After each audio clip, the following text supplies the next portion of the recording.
This is Hey Heart 143 with Natalie 143 means I love you. Together we're learning to love ourselves and stay in love no matter what life throws at us. We are constantly evolving, changing, growing emotionally, spiritually, and physically. And we have to remember to check in with our own heart as we're propelled forward. When you love your own heart, you heal better, you do better, and you live a more fulfilled life.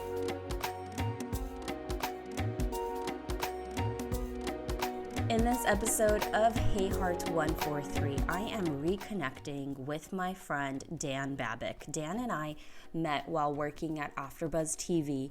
We were in a class on podcasting and hosting, and we did an after show together on AfterBuzz. And we really connected then. Dan has such a light energy to him. He is always making people around him laugh. And he has become this way through a lot of mud that he endured in his past. And I'm so excited to share his story with you and his big life lesson. So for me, my big life lesson, at least what I know of, is that I am in a constant struggle with balance. And for Dan, he speaks of his life lesson of worthiness and working in the television industry and holding on to this lesson that is, he says, will follow him for a very long time, is this lesson of worthiness. How do you feel worthy? Who takes that from you? And how do you keep that feeling of not feeling unworthy, especially in Los Angeles, especially in working in Hollywood? So we have a great conversation about this life lesson. I hope you enjoy it. Dan also gives us some self-love tips and takes us through his journey with this giant life lesson. Thank you so much, everybody, for tuning in. Enjoy this conversation with Dan Babick.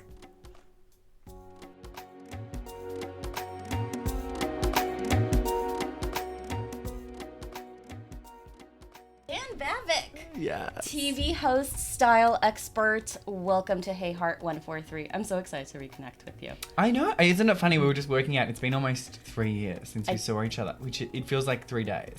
Time goes by so fast. I know. It really does. Yeah. I was like, how this all kind of... Well, I think about you all the time.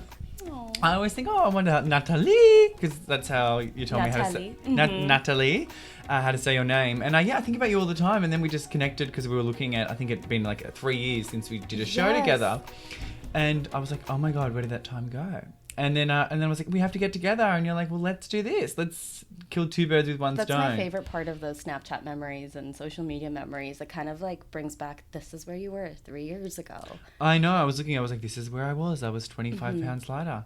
Oh my God. Well, you still look wonderful. Yeah. Well, I loved your energy. I loved your personality. I loved everything about you the minute I met you when we were all doing AfterBuzz together. And, you know, when you have a friend that has such great energy, I always think you've been through some mud. There's something that you have been through that has brought you to this place of like, I want to make everyone happy around me. It is, which is really interesting. And I think that's my, because I like to be controversial. I like controversy. I think as a gay man, we all like a little bit of controversy and a little bit of drama.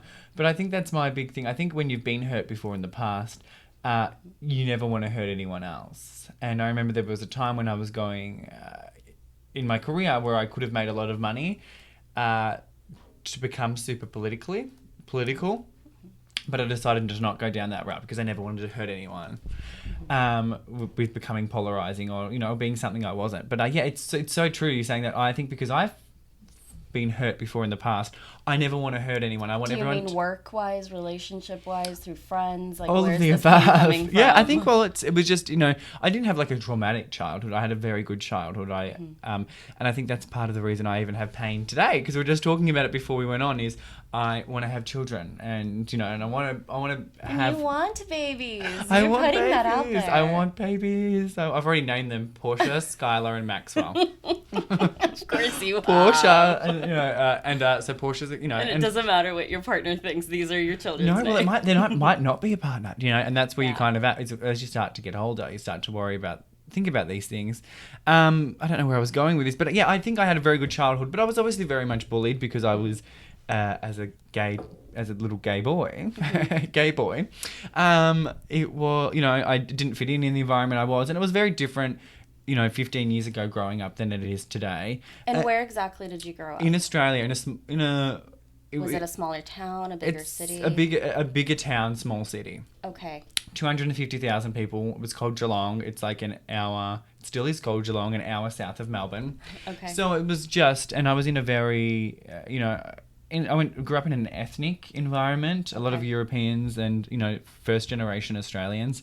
And I guess there was some sort of religion as well there because I was very Catholic as well. I went to an all-boys school, a Catholic school. So it was just a recipe for disaster. I shouldn't have been there. Do you know what I mean? I should have never have gone to that all-boys school that I went to. And why did your parents make that choice to send you there? they knew it was the wrong decision, but I never got into the alternate school that I was supposed to go to, and they thought it would be fine because I was tall and I was, independent. But it was just, it happened all through primary school or the younger years of school, and then high school. It was a nightmare. So I think that's when you are the butt of every joke and when you're made fun of every single day of your life and in fear of not going down this corridor because you're going to get beaten up. Do you know what I mean? I think that's where it started.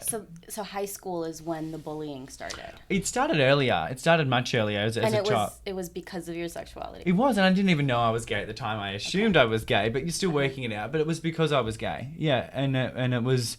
I think a lot of the times, 9 times out of 10, they say to fight back. So I would fight back and say it's not okay for you to treat me this way. Okay. But it just then became a full hate campaign when it was the whole school against me. Oh so I think that. Thanks. So I think, but that, experience, having felt that when you've got everyone against you, I mean, it's a great preparation for being a career in Hollywood because it's going, people aren't going to like you. But I think that I never really want anyone to hurt because I think most people's intention was they were just trying to get through high school, and they thought their way of coping through high school was to make fun of me, to become cool or whatever. So I think that's what's really shaped me is I'm very sensitive and I never want to hurt anyone. I want everyone to laugh, and I think everyone's going through something, you never know. So if you can make them laugh and give them a joyful experience, then that's great. How did you heal from all of that phase in your life? Could you just not wait for high school to end? I did move high schools halfway through. But then I created a whole nother identity because it was started to happen again because I was the odd one out. Do you know what I mean? Because you are a bit different. People are going to naturally make fun of the person that's different. And we all do that in every... And you never tried to fit in. You stayed true to yourself. But then I did take a bit of a PR campaign. I remember thinking, okay, I'm not going to be... The guys are going to make fun of you regardless because you're not athletic, you're very feminine. That's horrible. Your way in is through the hot girls, the hot, slutty, bitchy Regina George girls. Because I was like, if you get in with the girls always have a soft spot for the gays. Get in with the popular, bitchy girls, then the guys will want to fuck them. And you'll be the cock blocker because if they're mean to their gay best friend, they're not going to have sex. So then the jocks have to be nice to me because if they want to fuck the cheerleaders, they've got to go through me. My goodness, Dan. This was your method in high school. Yeah, I mean, it was like a PR campaign. So that's how I survived. And then I and then I ended up getting along really well with the jocks because then they took the time to know me because they couldn't just be a dick to me because they wanted their dick to go into my cheerleader friends. Oh my goodness. So yes, that's what it is. And then it was obviously therapy. It's probably still there deep down. And you think it's gone because it's so far away. But I think it's still very much there and very, and I think worthiness is what I've struggled with from that because I grew up in a household where sorry, I just got a text message. It's okay. Worthiness. I grew up in a household where I was told I was very worthy. My parents always instilled worthiness into me. But having been unworthy time and time again for a decade to my peers and everyone else around me, it didn't matter how worthy my parents made me feel. It's like, well, you're just saying that because you're my parents, because everyone else in the world that I deal with on a daily basis is telling me I'm not worthy. So I think that, will follow me with the rest of my life. So it doesn't stem from your home. I feel like I had that very similar upbringing too, where mom and dad are always, you're doing great. You're doing great. Yeah, it doesn't make sense, from the upbringing that I had and the way that I was raised and the example that my parents set, that I would struggle with worthiness. Because my mother, even as we got up to 300 pounds at one particular time. And now she's, she's done everything she needed to lose weight, but she never thought that she was unworthy. Even at 300 and plus pounds, she'd still walk in the room like she was a rock star, and she owned it, and everyone then treated her that way. So worthiness. Yeah, and then me, and then I'm like, if you're 10 pounds overweight or you gain 20 pounds or whatever it is, I'm like, I'll be worthy when I get that body, when I get that job, when I make that much money. So it's followed me, and I think maybe it could even be something I was born with, but I think it even started very early on in developmental stages, even in preschool, as a 3-year-old in kindergarten. I can remember vividly being bullied and made fun of because I wanted to play with the Barbie dolls, and and I didn't know what that meant. So I think part of my development is you're not worthy. Do you know what I mean? So I think that's what kind of happened. But you make sunshine out of rain, and so and you've made a lot of sunshine out of rain. I've made a lot of sunshine out of rain. So so I think, but worthiness, that's what I really struggle with, and I can't imagine, even with you as well, with everything you've been through in the past 2 years or the 3 years since I saw you, how that's affected your worthiness and what you've done as well to... It's a lot of healing, and we're always going to be doing it. There's no one thing. You can't, for me, I realize it's not just talk therapy. It's not just meditation. It's not just this. It is a mix of everything. You have to constantly stay healthy on top of constantly having to, make it in your field. Yeah. How do you keep that when you're working in Hollywood? You're a TV host, you're a style expert. How do you... I remember when I was in television and all my friends would be like, what a cool job. You're an anchor, you're a reporter. And I'm like, dude, they keep us humble. Like, even if I did the best breaking news piece one day, the next day it's, Natalie, you didn't get that one interview. They keep you humble. Yeah, it's rooster one day, feather duster the next. You're on top and then you're on the bottom. And it doesn't matter. That. Say that again. Rooster to feather duster. One day you're a rooster, the next day you're a feather duster. It doesn't matter that every single day you've been on top and you've been a rooster, even for years at a time. You make one mistake and you get put straight to the bottom, and then very unforgiving, which is... very interesting if you're struggling with worthiness to constantly be in an industry where you're told you're unworthy. And I think as well, living in Los Angeles, I know you were born and raised in this city. Yeah. But California girl. It is a city that tells you you're constantly not enough. And we live in a world right now where we're constantly told we're not enough. I think that's one of the detriments of social media. It's brought among very positive aspects of it, but so it's not just Hollywood. It's not just all over. It's all over now. But you're constantly. But I think that Hollywood is really the echo of the world. I think it's magnifying what we're all going through of feeling not enough. And then you're constantly told every single day of your life you're not enough. If you're too skinny, you're too fat, you're too this, you don't get the job. It didn't mean you get a job, you miss out on the job. Like I get rejected from at least 10 times a week from roles or certain roles because I'm considered not enough for that particular job. So how do you... And then relationship-wise as well, I think we're all in that stage now, where it's the easiest to date ever because there's more accessibility with these apps and things, but we've never found it so hard for human connection. And in Los Angeles, especially when you put that...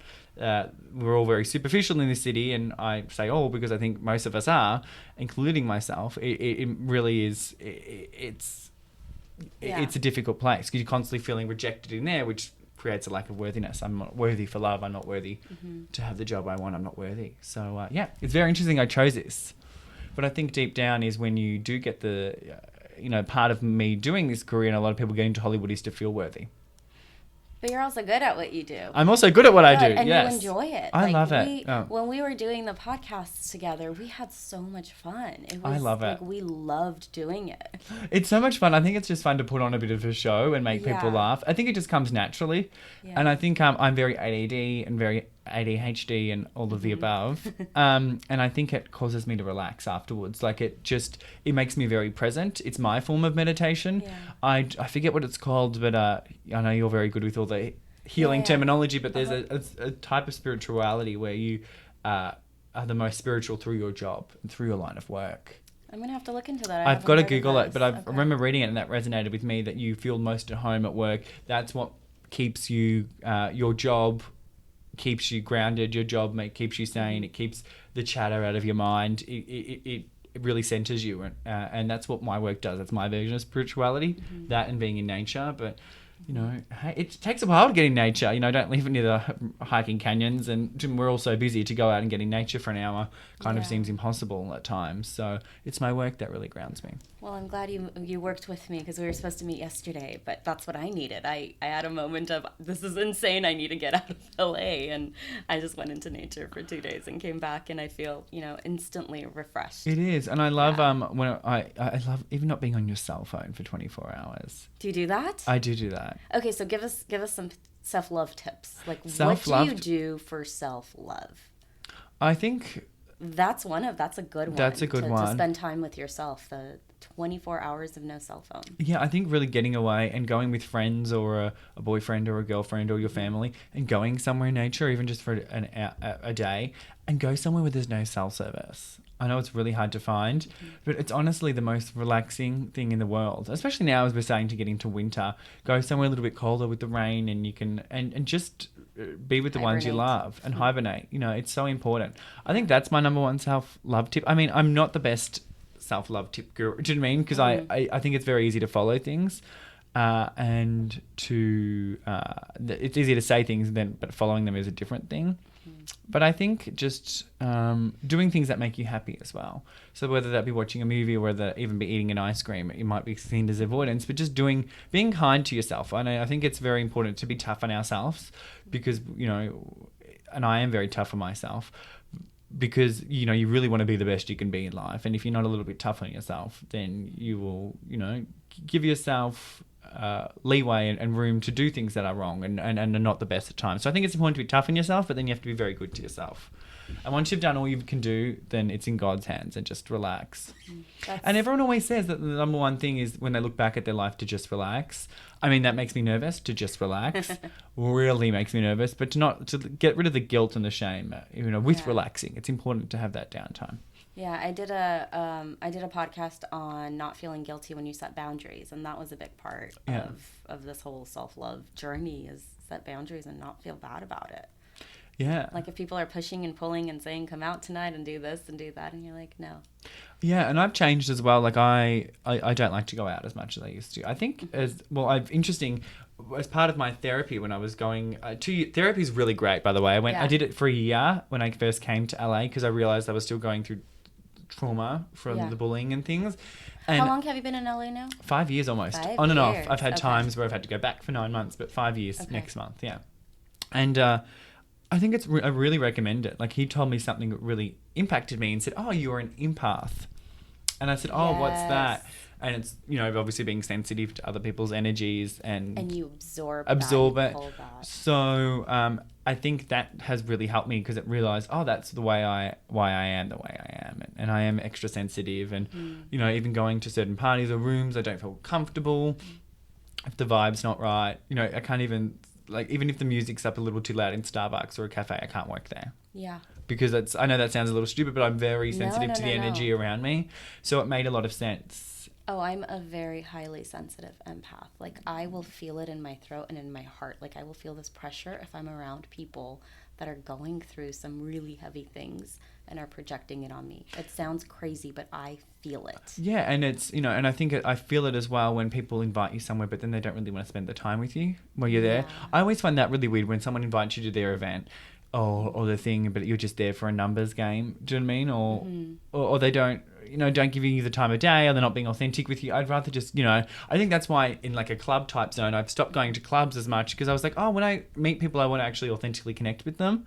Of course, I still want to have fun, but I don't want to just it's just awkward for me, not being able to hear them and being at a club and everyone getting trashed. And most of the time when they're there, it's obviously because they're going through something in life and they're letting their hair down, which is great. But it's I don't really want to, I prefer connection and I'd rather stay in. And that's something I'm seeing that, and not just in LA, people are so hungry for, is that authentic connection and finding groups where that exists. Yeah. Do you feel that's been hard for you It has and it hasn't. I think because I'm an actual extrovert, so I can make friends very easily. Yeah. But I've become more selective. I'm okay with not being nice to everyone. Do you know what I mean? And not making. I used to make, because I felt, I think in the past that I wasn't accepted. I wanted to make sure that everyone I encounter feels accepted. But then I don't want to string people along. Do you know what I mean? If I don't really want to be their friend, I don't want to. I know I'm a performer naturally, so I can perform the thing. I can make someone think I'm the best person ever. Yeah. And then, but then that's exhausting too. That's exhausting when too. you have to bring everyone in and take care of everyone around you. Yeah. So when it comes to you and making those authentic connections, how do you do that? I think it's a feeling you know straight away if you connect with someone or not. I think generally I had a friend say to me that she knows in the first 5 seconds if she's on a date, if it's going to be. Wow. Yeah, and I know that as well. And sometimes I'm wrong. Obviously, I'm not like, but really from the beginning, I know. I need to talk to this friend. Yeah, I know straight away within 10 Yeah. seconds. Oh, usually 5 seconds. I can just feel it straight away, the energy, whether I'm going to vibe with this person or I'm not. And sometimes even when I'm dating, which I find it hard, is when you're on lots of dates and it's hard because when you're talking on the phone, you don't know if you're going to vibe in real life. Because it's not like the good old days where you'd go to a bar and that's how it would happen. Yeah. And I'm like, fuck, I've now got to do a whole dinner with this person. Yeah. Yeah. Ugh. Yeah. That's why you start with coffee, Dan. I know. True. But even that, like, it's an hour of your time and you're like, oh, Yeah. fuck me. So. And you have to listen to what they have to talk about and pretend to care. And you're like, Yeah, why am isn't I it just here? weird? Like, I Yeah. but then I think, maybe give them more of a chance and things like that. But, like, I know straight away, generally, if it's going to vibe. Yeah. And it's funny. Once a year, I have someone that I love. Like I fall like deeply in love with. Like that, I'm like, oh my god, I could so see us getting married and stuff. But I haven't had one this year, so maybe it's coming. But every year for the last 5 years, I've had someone at least once a year that I'm like, yes. Oh wow, this makes me want to ask you this true or false question. Okay, go. Better to have loved and lost than never to have loved at all. Oh, the first one, better to have loved than to never have loved at all. Like true or false? Do you think it's better to have loved and lost? True. Oh yes. True. Yes. Yeah. True. Absolutely. Really? There's no point. No matter how much pain you're going through. It's definitely, yeah. And I think it's definitely the best. I think that's life and you can't be in the middle. And, I think it's, I will quote Steel Magnolias, which I've never watched actually, because I just watch The Sound of Music whenever I've got time to watch a movie. You just watched it how many times? 3 times last week. 3 times on. What do you love about that movie? I love that in the darkness that there's always light. I think that's what it's a really dark time, it's, eventually they have to flee their country and their home, but there's always light and children. And to me, happiness and light and love is around the family. So to have this family and this woman, Maria, who was a little bit lost and then she was found, with being a mother essentially to these children, and they all sing and I love that. Yeah. I love that you want children someday. I do. I want them so bad. Yeah. I've already named Yeah. them all. I've already I can fully see them all. Yeah. But what we're talking about, it's better to love than never have loved at all. Yeah, it is. And it's hard. And you've loved and you've lost. And I've loved so deeply. Yeah. but it's what's the alternative to never really experience life? And I think life is about doing everything, everything that comes your way, to making the most of it. And everything happens for a reason. And I think I struggle with that sometimes because I think of the Africans, like people in third world countries that are like, literally like, I'm like, the universe is not, what plan are they conquering up for them? Mm-hmm. I've been in villages where people are dying of AIDS and they're like 10 years old and they're... You visited? I have, villages? yeah, in like the Philippines and in Asia and in Vietnam and Thailand, in Bali. I've been to these villages. Mm-hmm. So, I can't understand. I was like, why in LA is the universe comprising to take me to the next level? And then they just want some food and water and they can't even get that. So what were you doing there? I was with the TV show. Okay. And I was hosting a fashion show. Okay. And it was in the Philippines in a place called Cebu, and next door to the studio lot that we worked at and we also stayed at, it was the hotel on the lot, was one of the biggest orphanages in the Philippines. Wow. So I'd go and visit on the weekends and things and help out and seeing them. It's like, there was a lot of light and love, but it's honestly gotten me confused. It's like, why do they go through what they go through? And then the universe is going to help me. Do you know what I mean? Why would the universe be helping me? And then he's just going to ignore all these other people. And then I went on a mission trip to Vietnam when I was like 16.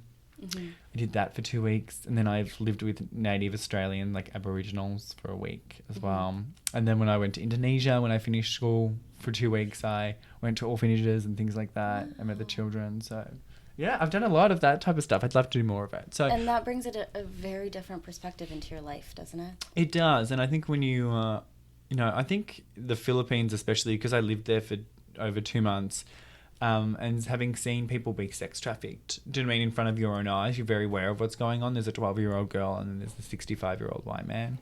And I've seen it in front of my own eyes, and there's nothing I can do. So I think about those women and those girls, and those, it happens to boys as well every day, and I of my life. And I think, where's their God? Where's God coming through for them? Why is the universe not working for them? So I think I have a really hard time with, I was saying everything happens for a reason. I really try and believe that, but I'm like, why?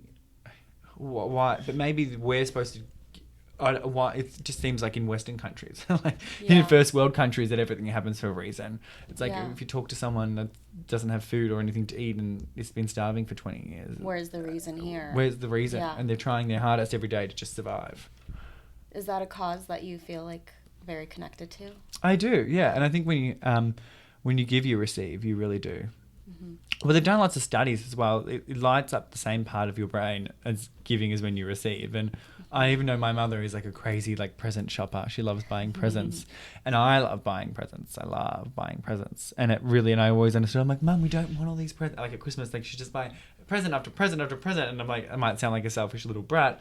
But she's like, no, honestly, to see you guys so happy and it makes me happy. It brings purpose. It does, yeah. And I think that's where I think, it sounds bad and it's difficult when the child grows up, but that's part of another reason that I want children. You have a constant purpose. You're constantly a father. And you know what? I'm just this is just coming to me, is this just you being here and just talking about what you've seen in these third world countries. Even just mentioning it is going to bring more exposure to it. It's going to bring more people that are curious about helping. And there's so many conscious companies now that are, donating portions of their proceeds, or, you name it. There's so many out there that are being more conscious about who they're helping and why they're helping. Yeah, it is. So it's just a really difficult place that we're in. I mean, the world's never been better than it has. But you do have to believe that there is a reason. So it's everyone's been given I always love the fingerprint thing. We've all got a unique fingerprint and an eye retina scan. I kind of think that's the universe's way, or God, of saying that you've been designed with a specific, a very specific purpose. So that's what I can do in my own life, is to make sure I'm following that. And it, but it upsets me that there are certain people that don't get to live up to their purpose because of where they live, or the world they were born into, when they've very got it, But I think if we all just kind of start following what we're meant to do and being honest with ourselves, hopefully we can solve a lot of these problems and not living out of ego. Which is difficult because, even in the entertainment industry, am I doing this for ego or am I doing this because you love it? Because I love it and this is what I'm meant to do. And of course, it's a little bit of both on some days. Well, I know you're meant to do it. You're such a natural at what you do. Thanks. I love it. I think it's so much fun. I literally, nothing makes me happier than being on set. And, I haven't, the last major TV show I did was 3 years ago. Major. Oh, no, I did one last year that was pretty big. But the last major one was 3 years ago. And a voice told me in my head during the thing, you're not going... And that was fashion related, Yeah, correct? fashion. It was Design Genius. It was the European version of Project Runway. Yes. So, it was a huge show and we filmed it in Asia and in Europe. And something told me when I was doing it that you're going to have this again, but the universe needs to kind of put you through so many obstacles to make sure that you're worthy of this, and worthiness, interesting, and to make sure you can meet, but you're going to have this again, but you're not going to have a TV show like this for quite so many years. And I haven't since, So worthiness is your giant life lesson, huh? It is it's a weird thing. That's what I've struggled with a lot, I think, is feeling worthy. So, but you just do your best. So you just keep going on. And I loved Joan Rivers. I think she was kind of an icon. She was very insecure, never really felt worthy. And you would never think that watching. But she just puts it on. The show must go on. Yeah. So, I'm fat and ugly, but put your hair... Put a blazer on, put your hair in a curl. I still have those thoughts. I'm like, oh, you fat, disgusting, ugly, fat beast. No, you are not. Do not say that about yourself. No, Absolutely not. But then you're like, but get ready to make yourself as pretty as you can. And we're like, oh, you look in the mirror like, oh, whatever. We've done the best we can. So I think that's, when you do the best you can, then it's like, oh. Okay, so life's pulled you backwards a bit. It like has. an arrow. Like an arrow, yeah. Right? And how have you stayed positive there as you're going back forward? I think it's like all things pass, as they say. Like they say the darkest moment comes just before the dawn, which I definitely believe. Yeah. But I think that's what I've realised, like fleeting good times and brilliant times, as you know, are great, but they shall pass as well. And also the really dark times, they really pass as well. And it's like life is like seasons. So sometimes you might have 3 summers in a row. You might have like 4 summers. And you're like, it's the best. Like, but unfortunately, winter does eventually come. But spring will come again. And even if you're having a bad time, if you've had 4 or 5 winters in a row, summer will come. Like the sun will come out, and it's always there. You know, I always love when you fly, and I feel so spiritual right now. You know, I think Oprah said it a lot. I think, and it really resonated with me. When you fly, it can be in the sky on an airplane, it can be the darkest day. The clouds can, you can almost not fly because it's too dangerous to fly. But when you get up above the clouds, the sun's always there. It never went anywhere. It was always there. It was just blocked by some clouds and some darkness. I love that. So it's always there. It's always there. And a lot of people think they lose their light and they'll never get it back, but your light is always there. It's always there. It just gets distracted and it gets, lost and it gets dark, but it doesn't mean that the light's gone anywhere. It just means it's being blocked. And sometimes, with what you went through with, your marriage ending, like there's only so much you can do and it's out of your control now. It wasn't going to work. You tried to do everything you could. And it's just going to be a rainy time. Yeah. It's like, unfortunately, it's raining and it's not stopping and it's going to rain for some time, but the sun, you've still got your light. It's still there and it will shine again brightly. It's always been shining. It's just been blocked by some darkness and some bad times. But, what you can learn from these times are really good. It's amazing. It's like in hindsight, like I love how you describe that. The sun is there and so much creativity comes out of pain. It does, yeah. And I think as well, when you go through a difficult time, at the time, it's like, why did this happen? It's so hard when you're in it. Like, it is. Physically aches. Yeah, I literally, I lost the love of my life, which is America for 9 months. I had huge visa issues. I wasn't sure if I was ever going to come back. Mm-hmm. And I literally was like mourning it every day. I'd put on like 30 pounds. I'd wear black all day. And I never thought I'd get out of it. And it did, I felt like a death when I couldn't come back for almost a year to my place I called home. I remember you said you were leaving for about a month. I'm like, where's Dan? Yeah, I went for a month, and then I was supposed to go for about a month, and then it was almost a year. So but you just got to get back, and you got to then. One thing I've even learnt from that time when I went through a dark time of not being able to come back to where I live, and everything I've known and knew was taken away from me.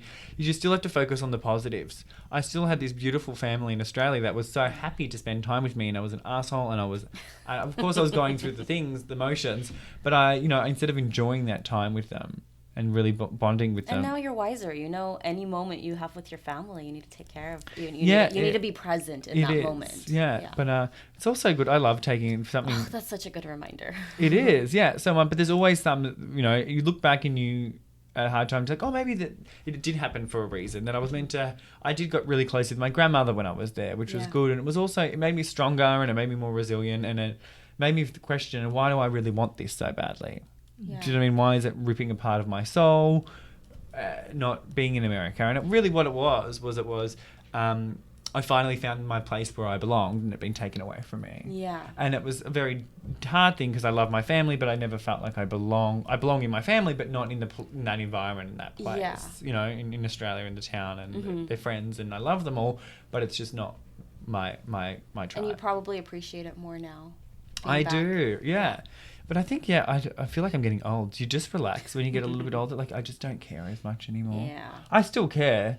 No, but you don't care about what other people think, and you do things for you. You're not doing this for anybody else but yourself. Yeah, and I don't, and it's, I'm still a fighter. I'm still fighting, but I'm not willing to do, you know what I mean? I would do anything before to get on TV. I'm not even willing to do that. Yeah. Like, I'm like, this is who I am. Because you know your self-worth. Yeah, and I'm not willing to, I could suck up that person's ass and they could help me, but I was like, I don't want to. I don't, or like, this is what I am. If you don't see it, then someone else will, so. Well, Dan, you are wonderful at what you do. And I wish thank you. All the very best, and I hope you come back on again someday. I will, of course I will. Where can people find you? You guys can find me on the Instagram at Dan Babic. That's DANBABIC, bitches. Well, not bitches. I just wrote that. But yeah. That was always your tag out. Yeah, I did. That's why I was looking at you always because I was your like, tag that's what I used to do. So yeah, at Dan Babic, and you can find me. Everything's there. And I've just started to do some more Instagramming because I took a break. But Yeah. again, it's like sometimes you got to do things you don't like. Mm-hmm. I don't really like Instagram, but you know, you guys want to see me on Instagram, so I'll do that for you. Yeah, and take a little break from it and go right back into it. Well, Aim into that. thank you so much. Cheers to coming on Hey Heart Cheers, 143. I love it. Where did the 143 come from? So 143 means I love you. Tell your own heart I love you. And that's why you're saying Hey Heart 143. Oh, I love that. Yep. Yay, that's Yep. awesome. 143. Bye, 143. everyone. Bye. Thank you, Dan. Thank you, Natalie. Natalie, I love that you call me Natalie.